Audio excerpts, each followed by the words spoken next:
രാജ്യത്ത് ഇന്ധനക്ഷാമം ഇല്ല എന്ന് ആവർത്തിക്കുകയാണ് കേന്ദ്രം. അസംസ്കൃത എണ്ണ, PNG, LPG എന്നിവ മതിയായ അളവിൽ ലഭ്യമെന്നാണ് കേന്ദ്ര സർക്കാരിന്റെ വാദം. അതേസമയം ഹോർമൂസ് കടലിടുക്ക് കടന്ന ഒരു LPG ടാങ്കർ കൂടി ഉടൻ ഇന്ത്യയിലെത്തും. വിയറ്റ്നാം പതാകയേന്തിയ NV സൺഷൈൻ LPG കപ്പൽ ഇന്ന് മംഗളൂർ തീരത്തെത്തും എന്നാണ് റിപ്പോർട്ട്. 46,427 ടൺ LPG ആണ് ഈ കപ്പലിലുള്ളത്.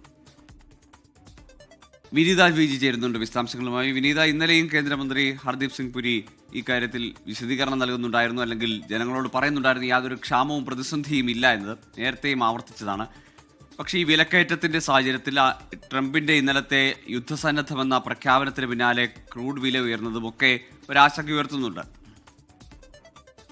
തീർച്ചയായും ഗോകുൽ സൂചിപ്പിച്ചതുപോലെ തന്നെ ഇന്ധനക്ഷാമം ഇല്ലെന്ന് അത് ആവർത്തിക്കുമ്പോഴും നമ്മൾ കണ്ടതാണ്. കഴിഞ്ഞ ദിവസം ഒക്കെ ഇത്തരത്തിലേക്ക് ഇന്ധന വിലവർദ്ധനവിലേക്ക് അടക്കം കാര്യങ്ങൾ പോയിട്ടുണ്ടായിരുന്നു. പക്ഷെ അപ്പോൾ കേന്ദ്രം നൽകിയിരുന്ന ഒരു വിശദീകരണം ഇക്കാര്യത്തിൽ മറ്റു രാജ്യങ്ങളെ അപേക്ഷിച്ച് നോക്കുമ്പോൾ വലിയ ഒരു വിലക്കയറ്റത്തിലേക്ക് ഒരു വിലവർദ്ധനവിലേക്കോ കാര്യങ്ങൾ എത്തിയിട്ടില്ല എന്നുള്ളതായിരുന്നു. അതിന് പിന്നാലെയാണ് ഇന്നലെ ഹർദീപ് സിംഗ് പുരി തന്നെ ഇക്കാര്യം വ്യക്തമാക്കുകയും ചെയ്തത്. രാജ്യത്ത് ഇന്ധനക്ഷാമം ഇല്ലെന്ന് തന്നെയാണ് കേന്ദ്രം ആവർത്തിക്കുന്നത്. അസംസ്കൃത എണ്ണ, LPG, ഒപ്പം തന്നെ PNG എന്നിവ മതിയായ അളവിൽ ലഭ്യമാണെന്നാണ് കേന്ദ്ര സർക്കാരിന്റെ വാദം. അതേസമയം ഹോർമൂസ് കടലിടുക്ക് കടന്ന ഒരു LPG ടാങ്കർ കൂടി ഉടൻ ഇന്ത്യയിലേക്ക് എത്തുമെന്നാണ് അറിയാൻ കഴിയുന്നത്. വിയറ്റ്നാം പതാകയേന്തിയ NV സൺഷൈൻ LPG കപ്പൽ ഇന്ന് മംഗളൂർ തീരത്താണ് എത്തുക എന്നാണ് റിപ്പോർട്ടുകളിലുള്ളത്. അത് സൂചിപ്പിച്ചതുപോലെ തന്നെ 46,427 ടൺ LPG ആയാണ് ഈ കപ്പലിലുള്ളത്.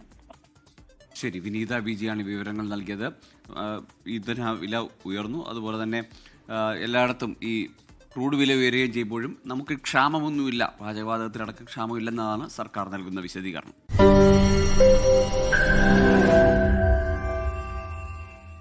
ലോകത്തെവിടെയായാലും ഏത് സമയത്തും 24 വാർത്തകളും ഓഗ്മെന്റഡ് റിയാലിറ്റി പാക്കേജുകളും എക്സ്പ്ലെയിനറുകളും വിശദമായി കാണാൻ ഞങ്ങളുടെ YouTube ചാനൽ നിങ്ങൾക്ക് സബ്സ്ക്രൈബ് ചെയ്യാം.